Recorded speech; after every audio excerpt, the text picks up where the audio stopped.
बहुत दिन पहले की बात है। एक छोटा सा नगर था, पर उसमें रहने वाले लोग बड़े दिल वाले थे। ऐसे न्यारे नगर में 4 मित्र रहते थे। वे छोटी उम्र के थे, पर चारों में बड़ा मेल था। उनमें एक था राजकुमार, दूसरा राजा के मंत्री का पुत्र, तीसरा साहूकार का लड़का और चौथा एक किसान का बेटा। चारों साथ साथ खाते पीते और खेलते घूमते थे। एक दिन किसान ने अपने पुत्र से कहा, देखो बेटा, तुम्हारे तीनों साथी धनवान हैं और हम गरीब हैं। भला धरती और आसमान का क्या मेल। लड़का बोला, नहीं पिताजी, मैं उनका साथ नहीं छोड़ सकता। बेशक ये घर छोड़ सकता हूँ। बाप ये सुनकर आग बबूला हो गया और लड़के को तुरंत घर छोड़ जाने की आज्ञा दी। लड़के ने भी राम की भांति अपने पिता की आज्ञा शिरोधार्य कर ली और सीधा अपने मित्रों के पास पहुंचा। उन्हें सारी बात बताई। सबने तय किया कि हम भी अपना अपना घर छोड़कर मित्र के साथ जाएंगे। इसके बाद सबने अपने घर और गांव से विदा ले ली और वन की ओर चल पड़े। धीरे धीरे सूरज पश्चिम के समुद्र में डूबता गया और धरती पर अंधेरा छाने लगा। चारों वन से गुजर रहे थे।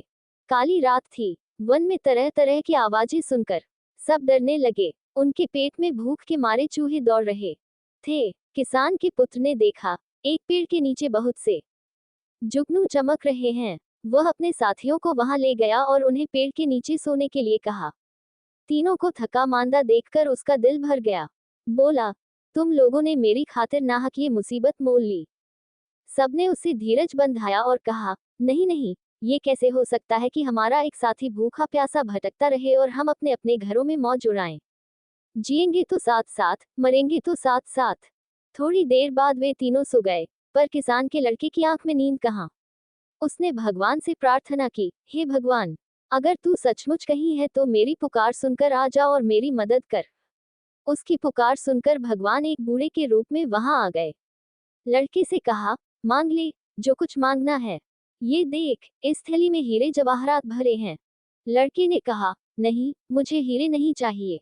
मेरे मित्र भूखे हैं, उन्हें कुछ खाने को दे दो। भगवान ने कहा, मैं तुम्हें भेद की एक बात बताता हूँ। वह जो सामने पेड़ है न, आम का, उस पर 4 आम लगे हैं। एक पूरा पका हुआ, दूसरा उससे कुछ कम पका हुआ, तीसरा उससे कम पका हुआ और चौथा कच्चा। इसमें भेद की कौन सी बात? लड़के ने पूछा। भगवान ने कहा, ये चारों आम तुम लोग खाओ। तुम में से जो पहला आम खाएगा वह राजा बन जाएगा। दूसरा आम खाने वाला राजा का मंत्री बन जाएगा। जो तीसरा आम खाएगा उसके मुंह से हीरे निकलेंगे और चौथा आम खाने वाले को उम्र कैद की सजा भोगनी पड़ेगी। इतना कहकर बूढ़ा आंख से ओझल हो गया। तड़के सब उठे तो किसान के पुत्र ने कहा, सब मुंह धो लो। फिर उसने कच्चा आम अपने लिए रख लिया और बाकी आम उनको खाने के लिए दे दिए। सबने आम खा लिए। पेट को कुछ आराम पहुंचा तो सब वहां से चल पड़े। रास्ते में एक कुआं दिखाई दिया। काफी देर तक चलते रहने से सबको फिर से भूख प्यास लगाई, इसलिए वे पानी पीने लगे। राजकुमार ने मुंह धोने के इरादे से पानी पिया और फिर थूक दिया तो उसके मुंह से 3 हीरे निकल आए। उसे हीरे की परख थी। उसने चुपचाप हीरे अपनी जेब में रख लिए। दूसरे दिन सुबह एक राजधानी में पहुंचने के बाद उसने एक हीरा निकालकर मंत्री के पुत्र को दिया और खाने के लिए कुछ ले आने को कहा। वह हीरा लेकर बाजार पहुंचा देखता क्या है कि रास्ते में बहुत से लोग जमा हो गए हैं। कंधे से कंधा ठिल रहा है। गाजे बाजे के साथ एक हाथी आ रहा है। उसने एक आदमी से पूछा, क्यों भाई, ये शोर कैसा है? अरे, तुम्हें नहीं मालूम? उस आदमी ने विस्मय से कहा, नहीं तो, यहाँ का राजा बिना संतान के मर गया है। राज के लिए राजा चाहिए, इसलिए इस हाथी को रास्ते में छोड़ा गया है। वही राजा चुनेगा। सो कैसे? हाथी की सूंड में वह फल माला देख रहे हो न? हाँ हाँ, हाथी जिसके गले में यह माला डालेगा वही हमारा राजा बन जाएगा। देखो, वह हाथी इसी ओर आ रहा है। एक तरफ हट जाओ। लड़का रास्ते के एक ओर हटकर खड़ा हो गया। हाथी ने उसके पास आकर अचानक उसी के गले में माला डाल दी। इसी प्रकार मंत्री का पुत्र राजा बन गया। उसने पूरा पका हुआ आम जो खाया था, वह राज वैभव में अपने सभी मित्रों को भूल गया। बहुत समय बीतने पर भी वह नहीं लौटा। ये देखकर राजकुमार ने दूसरा हीरा निकाला और साहूकार के पुत्र को देकर कुछ लाने को कहा। वह हीरा लेकर बाजार पहुंचा। राज को राजा मिल गया था, पर मंत्री के अभाव की पूर्ति करनी थी, इसलिए हाथी को माला देकर दोबारा भेजा गया। किस्मत की बात, अब हाथी ने एक दुकान के पास खड़े साहूकार के पुत्र को ही माला पहनाई। वह मंत्री बन गया और दोस्तों को भूल गया। इधर राजकुमार और किसान के लड़के का भूख के मारे बुरा हाल हो रहा था। अब क्या करें?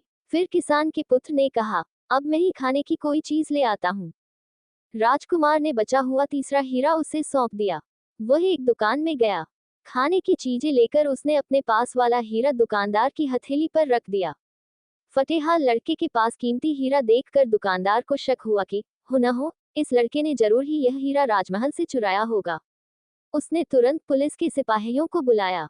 सिपाही आए। उन्होंने किसान के लड़के की एक न सुनी और उसे गिरफ्तार कर लिया। दूसरे दिन उसे उम्र कैद की सजा सुनाई गई। ये प्रताप था कच्चे आम का। बेचारा राजकुमार मारे चिंता के परेशान था। वह सोचने लगा, ये बड़ा विचित्र नगर है। मेरा एक भी मित्र वापस नहीं आया। ऐसे नगर में न रहना ही अच्छा। वह दौड़ता हुआ वहां से निकला और दूसरे गांव के पास पहुंचा। रास्ते में उसे एक किसान मिला, जो सिर पर रोटी की पोटली रखे अपने घर लौट रहा था। किसान ने उसे अपने साथ ले लिया और भोजन के लिए अपने घर ले गया। किसान के घर पहुंचने के बाद राजकुमार ने देखा कि किसान की हालत बड़ी खराब है। किसान ने उसे अच्छी तरह नहलाया और कहा, मैं गांव का मुखिया था। रोज 3 करोड़ लोगों को दान देता था, पर अब कौड़ी कौड़ी के लिए मोहताज हूँ। राजकुमार बड़ा भूखा था। उसने जो रूखी सूखी रोटी मिली वह खा ली। दूसरे दिन सुबह उठने के बाद जब उसने मुंह धोया तो फिर मुंह से 3 हीरे निकले। वे हीरे उसने किसान को दे दिए। किसान फिर धनवान बन गया और उसने 3 करोड़ का दान फिर से आरंभ कर दिया। राजकुमार वहीं रहने लगा और किसान भी उससे पुत्रवत प्रेम करने लगा। किसान के खेत में काम करने वाली एक औरत से यह सुख नहीं देखा गया। उसने एक वेश्या को सारी बात सुनाकर कहा, उस लड़के को भगाकर ले आओ तो तुम्हें इतना धन मिलेगा कि जिंदगी भर चैन की बंसी बजाती रहोगी। अब वेश्या ने एक किसान औरत का रूप रख लिया और किसान के घर जाकर कहा, मैं इसकी माँ हूँ। ये दुलारा मेरी आंखों का तारा है। मैं इसके बिना कैसे जी सकूंगी। इसे मेरे साथ भेज दो। किसान को उसकी बात जंच गई। राजकुमार भी भुलावे में आकर उसके पीछे पीछे चल दिया। घर आने पर वेश्या ने राजकुमार को खूब शराब पिलाई। उसने सोचा, लड़का उल्टी करेगा तो बहुत से हीरे एक साथ निकल आएंगे। उसकी इच्छा के अनुसार लड़के को उल्टी हो गई, लेकिन हीरा एक भी नहीं निकला। क्रोधित होकर उसने राजकुमार को बहुत पीटा और उसे किसान के मकान के पीछे एक गड्ढे में डाल दिया। राजकुमार बेहोश हो गया था। होश में आने पर उसने सोचा, अब किसान के घर जाना ठीक नहीं होगा, इसलिए उसने बदन पर राख मल ली और सन्यासी बनकर वहां से चल दिया। रास्ते में उसे सोने की एक रस्सी पड़ी हुई दिखाई दी। जैसे ही उसने रस्सी उठाई, वह अचानक सुनहरे रंग का तोता बन गया। तभी आकाशवाणी हुई, एक राजकुमारी ने प्रण किया है कि वह सुनहरे तोते के साथ ही ब्याह करेगी। अब तोता मुक्त रूप से आसमान में उड़ता हुआ देश देश की सैर करने लगा। होते होते एक दिन वह उसी राजमहल के पास पहुंचा, जहां की राजकुमारी दिन रात सुनहरे तोते की राह देख रही थी और दिन ब दिन दुबली होती जा रही थी। उसने राजा से कहा, मैं इस सुनहरे तोते के साथ ही ब्याह करूंगी। राजा को बड़ा दुख हुआ कि ऐसी सुंदर राजकुमारी एक तोते के साथ ब्याह करेगी, पर उसकी एक न चली। आखिर सुनहरे तोते के साथ राजकुमारी का ब्याह हो गया। ब्याह होते तोते के साथ राजकुमारी का ब्याह हो गया। ब्याह होते ही तोता सुंदर राजकुमार बन गया। ये देखकर राजा खुशी से झूम उठा। उसने अपनी पुत्री को अपार संपत्ति, नौकर चकर, घोड़े और हाथी भेंट स्वरूप दिए। आधा राज्य भी दे दिया। नए राजा रानी अपने घर जाने निकले। राजा पहले गांव के मुखिया किसान से मिलने गया, जो फिर गरीब बन गया था। राजा ने उसे काफी संपत्ति दी, जिससे उसका 3 करोड़ का दान कार्य फिर से चालू हो गया। अब राजकुमार को अपने मित्रों की याद आई। उसने पड़ोस के राज्य की राजधानी पर हमला करने की घोषणा की, पर लड़ाई आरंभ होने से पहले ही उस राज्य का राजा अपने सरदारों मुसाहिबों सहित राजकुमार से मिलने आया। उसने अपना राज्य राजकुमार के हवाले करने की तैयारी बताई। राजा की आवाज से राजकुमार ने उसे पहचान लिया और उससे कहा, क्यों मित्र, तुमने मुझे पहचाना नहीं? दोनों ने एक दूसरे को पहचाना तो दोनों की खुशी का ठिकाना नहीं रहा। अब दोनों ने मिलकर अपने साथी किसान के पुत्र को खोजना आरंभ किया।